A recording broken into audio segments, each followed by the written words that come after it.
रुका है ना? चलिए, अब इससे पहले हम लोग पढ़े हैं कि हिस्ट्री टेकिंग क्या होता है और सिम्टोमोलॉजी क्या होता है, ठीक है। अभी पढ़ते हैं कि अब इस फीवर को लेके हम दो चीजें पता करेंगे, एक तो हिस्ट्री इसका, दूसरा क्या है, सिम्टोमोलॉजी। दो चीज अभी हम लोग पता करेंगे उसका। अब बात करते हैं फीवर के केस में कैसे हिस्ट्री ली जाती है और क्या सिम्टम्स होते हैं फीवर के, है ना। डेफिनेशन क्या होगा, फीवर का डेफिनेशन क्या होगा, an increase in the body temperature above the normal level. मतलब फीवर को क्या बोलते हैं कि अगर जो बॉडी का टेम्परेचर अपने नॉर्मल लेवल से थोड़ा भी बढ़ जाए तो हम उसको फीवर मानते हैं।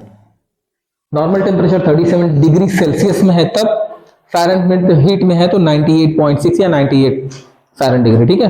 अगर इससे पहले अगर ये 100 पे चला जाए या ये 38, 39, 40 पे चला जाए तो नॉर्मली हम उसको फीवर मानेंगे, ठीक है। ये तो डेफिनेशन हो गया फीवर का। हिस्ट्री टेकिंग डिसीजन का मतलब है onset, pattern, association, symptoms, chills, sweating. Okay, onset, duration, मतलब कब से है ये फीवर, हिस्ट्री हो गया ना। फीवर कब से है और कब से बढ़ गया। पैटर्न का मतलब है कभी रुक रहा है, आ रहा है, रातों तो याद आ रहा है, फिर दिन में थोड़ा कम रह रहा है, तो ये पैटर्न है। एसोसिएटेड सिम्टम्स, एसोसिएटेड सिम्टम का मतलब है कि जो आपको दिख रहे हैं, जैसे चिल होना, ठंडी लगना, ठीक है, स्वेटिंग होना, पसीना गिरना, और बॉडी एक पूरा बॉडी दर्द करना, ठीक है ना।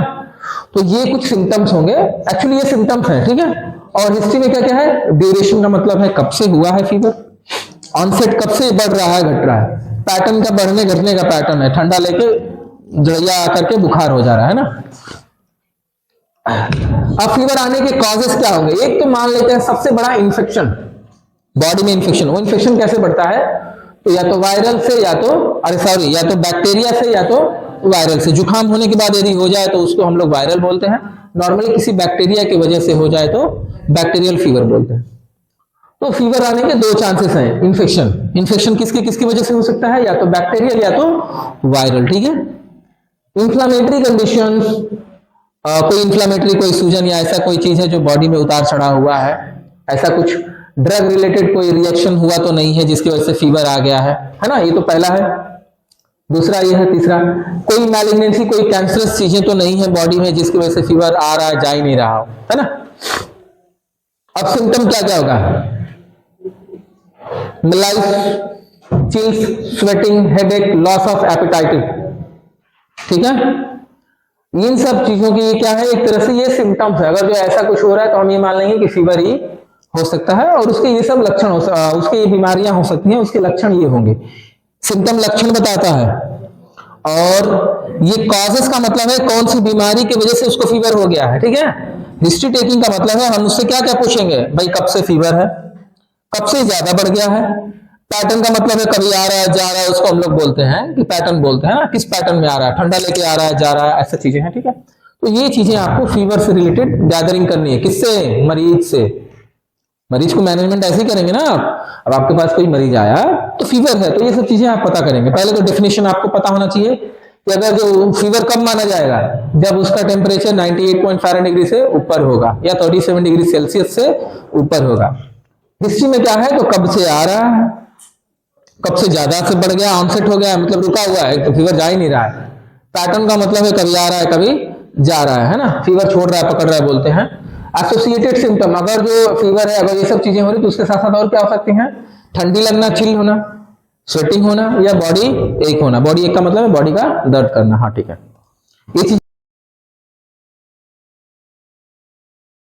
क्लियर है सबको, हाँ। ये कॉजेस ऑफ फीवर, एक तो वैक्सीनेशन की वजह से फीवर आता है, दूसरा है over eating of the body fever के दौरान होता है, वायरल इन्फेक्शन की वजह से हो सकता है, साइनसिस की वजह से हो सकता है, डिहाइड्रेशन, गर्मी के दिन में पानी कम पड़ जाए तो आदमी बीमार, इलेक्ट्रोलाइट घट जाएगा। पानी कम होने का मतलब क्या है, बॉडी में इलेक्ट्रोलाइट घट जाएगा, जब इलेक्ट्रोलाइट घटेगा तो आपको बीमारी पकड़ लेगी, फीवर आ जाएगा। चिकन पॉक्स के केस में बुखार होता है, आर्थराइटिस के केस में आरए फैक्टर अगर जो पॉजिटिव है यानी आर्थराइटिस हो जाए तो भी उसको फीवर आता है। मलेरिया के केस में, निमोनिया के केस में, यूरिनरी ट्रैक्ट इन्फेक्शन हो जाए तो भी आपको फीवर आने के चांसेस हैं। गैस्ट्रोइंटेस्टाइटिस, गैस में सूजन हो जाना, पेट का सूजन, अनाथ का सूज जाना, इन सब केसेस में भी आपको फीवर आ सकता है। कोई स्किन इन्फेक्शन हो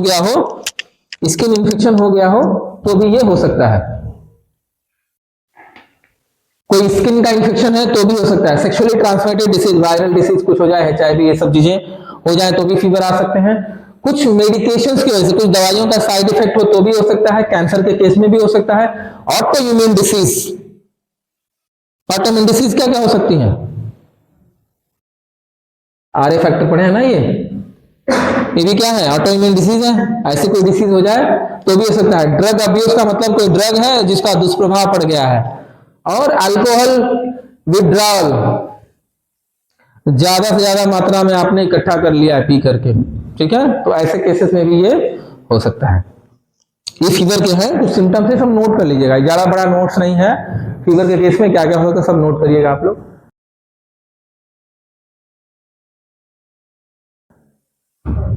पॉलीयूरिया, पॉलीयूरिया का मतलब क्या है? यूरिया, ये तो सबको क्लियर है ना? हाँ, एक्सेसिव यूरिन, जरूरत से ज्यादा यूरिन पास करता है, खास करके शुगर वगैरह के केस में पॉलीयूरिया हो जाता है। अगर जो मरीज को जरूरत से ज्यादा शुगर बढ़ गया है, नॉर्मल शुगर अगर जो 250 से ऊपर जा रहा है, तो हो सकता है अगर जो वो ओल्ड एज का व्यक्ति हो, लगभग 50 साल से ऊपर का व्यक्ति हो, तो उसको पॉलीयूरिया होने के चांसेस बढ़ जाते हैं, बहुत ज्यादा पेशाब लगता है उस व्यक्ति को शुगर की वजह से। अब कितना अमाउंट वो कर देगा कि उसको पॉलीयूरिया माना जाएगा? तो वो लिख रहा है कि 3 लीटर से ज्यादा अगर जो एक दिन में 24 घंटे में यूरिन पास कर जाता है तो उसको हम क्या बोलेंगे? पॉलीयूरिया बोलेंगे। पॉली का मतलब जरूरत से ज्यादा, यूरिया यानी यूरिनेशन की बात हो रही है, यूरिनेशन, ठीक है ना? अब इस व्यक्ति का अगर जो आता है तो पहले तो आपको पता होना चाहिए ना कि पॉलीयूरिया कैसे लिखेंगे आप। जब आपको पता होगा कि ना सुबह से ही पेशाब कर रहा है तो पूछेंगे कि तुम पानी कितना पिए हो, तो बोलेगा कि 5 लीटर पिए हैं, उससे ज्यादा लग रहा है कि हमारा यूरिन पास हो गया है, यानी कि लगभग लगभग ये कौन सा केस डिसाइड होता है? पॉलीयूरिया की केस डिसाइड होती है। दूसरी चीज, इसकी हिस्ट्री में क्या आ सकते हैं? ऑनसेट का मतलब ये कब से ज्यादा हो गया, ड्यूरेशन कब से हो रहा है, ये सुबह से ही हो रहा है या कल से हो रहा है या पिछले दिन से हो रहा है। एसोसिएटेड सिम्टम्स, उससे संबंधित कोई सिम्टम्स है, जैसे जाहिर सी बात है शरीर से पानी निकलेगा तो प्यास लगेगी ना, बॉडी डिहाइड्रेट होगा तो थर्स्ट लगना यानी कि प्यास का लगना, वेट का लॉस होना और फैटिक हो जाना, एकदम ढीला पड़ जाएगा, फैटिक का मतलब, ठीक है। पॉसिबल कॉजेस क्या हो सकते हैं? डायबिटीज मेलाइटस यानी कि शुगर की बीमारी को हम लोग साइंटिफिक लैंग्वेज में क्या बोलते हैं? Diabetes mellitus. टाइप 1 होता है और टाइप 2 भी होता है, 2 तरह की बीमारियां हैं, लेकिन दोनों को मिलाकर के हम क्या बोलते हैं? डायबिटीज मेलाइटस, ठीक है ना? DM लिखा जाता है, डिस्ट्रिक्ट मजिस्ट्रेट वाला नहीं, ये बीमारी वाला है। हाँ, डायबिटीज का कंट्रोलिंग ना होना, क्रॉनिक किडनी डिसीज हो जाना, मतलब कोई किडनी, एक्चुअली किडनी छानने का काम करती है यूरिन को, यूरिन हो गई फेल, मतलब रीनल फंक्शन ही फेल हो गया। अब उसको पता नहीं कि कितना अमाउंट लेके फिल्टर करना है, अब वो बस वो किए जा रहा है ना? पंप फेल हो जाए मोटर का, अब आप ठीक करिए, बंद करिए, नहीं मान रहा हो, पानी निकालते जा रहा है, तो हाँ, यानी पंप फेल हो गया, यानी कि ये यूरिनरी सिस्टम का फेल हो जाना भी ये यूरिनेशन ला सकती है, ठीक है। दूसरा है medication diuretics.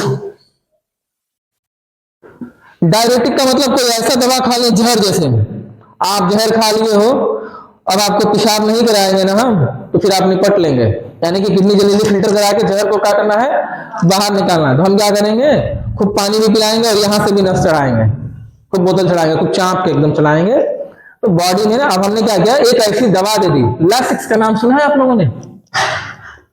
Lasix tablet form में भी होता है और इंजेक्शन फॉर्म में होता है, गधे, हाँ, लिक्विड नहीं बोलते हैं। लैसिक्स एक इंजेक्शन है, अक्सर देखे होंगे ना फिल्मों में, जूस में एक टैबलेट लिए और मिला दिए, उसको पिला दिए, फिर वो बाथरूम के चक्कर काट रहा है, हाँ, ये वही लैसिक्स है। तो लैसिक्स एक इंजेक्शन है या टैबलेट फॉर्म में होता है। अगर जो आपने कोई मेडिकेशन लिया है तो लैसिक्स एक्चुअली ना, जिनका यूरिन नहीं हो रहा, पानी पी रहा, बोलता है कि ब्लैडर भरा रहता है पर पेशाब ही नहीं होते, उसके इसमें सब दिए जाते हैं। यहां मेडिकेशन का मतलब है कि कोई ऐसी दवा जो आपने पेशाब कराने के लिए दी हुई है, उसके वजह से भी ये पॉलीयूरिया हो सकता है। आप रोज दे रहे हैं, कोई दादा है उनको 50 वर्ष के बाद पेशाब नहीं लग रहा है, तो आप रोज दे रहे हैं, अब ना बिना दवा का भी उनका लगते ही जा रहा है, तो हम ये उसको बोलेंगे कि किसी मेडिकेशन की वजह से भी डायरेटिक हो सकते हैं वो, ठीक है। अब इसके लक्षण क्या क्या होंगे? तो फ्रीक्वेंट यूरिनेशन, मतलब जल्दी जल्दी पेशाब लगेगा, और एक्सेसिव थर्स्ट, पॉलीडिप्सिया बोलते हैं उसको, पॉलीडिप्सिया। एक्चुअली ना ये डिप्सिया जो शब्द है इसमें यस साइलेंट है, पॉलीडिप्सिया बोलते हैं एक्चुअली, लेकिन अब इंडिया में हम लोग हैं तो सारे स्पेलिंग को मिला के ही पढ़ते हैं, ठीक है। तो पॉलीडिप्सिया का मतलब है बहुत प्यास लग रहा है, तो पिए जा रहा फिर प्यास लग रहा है, पिए जा रहा और प्यास लग रहा है, क्योंकि आपका यूरिन बाहर निकल रहा है जरूरत से ज्यादा, तो उसको और पानी चाहिए ना शरीर को, कहां से देगा? सेल से उठा के देगा, तो डिहाइड्रेशन हो जाएंगे, फिर बीमार होंगे, फिर फीवर भी देखना पड़ेगा, है ना। तो पॉलीयूरिया क्या है? तो अगर जो एक व्यक्ति 24 घंटे में 3 लीटर से ज्यादा यूरिन पास कर दे, तो वैसे केसेस को हम लोग पॉलीयूरिया डिसीज बोलते हैं, ठीक है।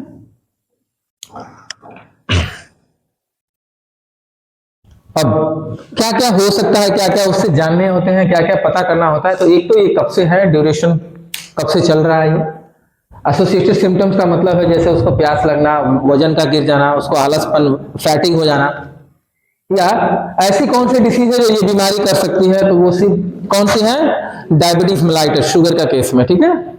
डायबिटीज इंसिपिडाइटिस का मतलब है कि वो रुक ही नहीं रहा है भाई।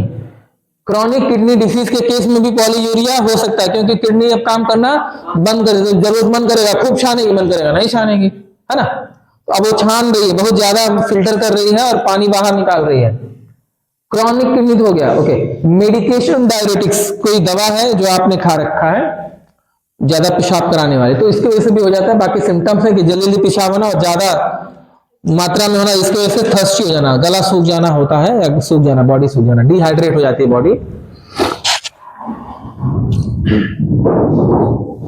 एक बताया है कि किडनी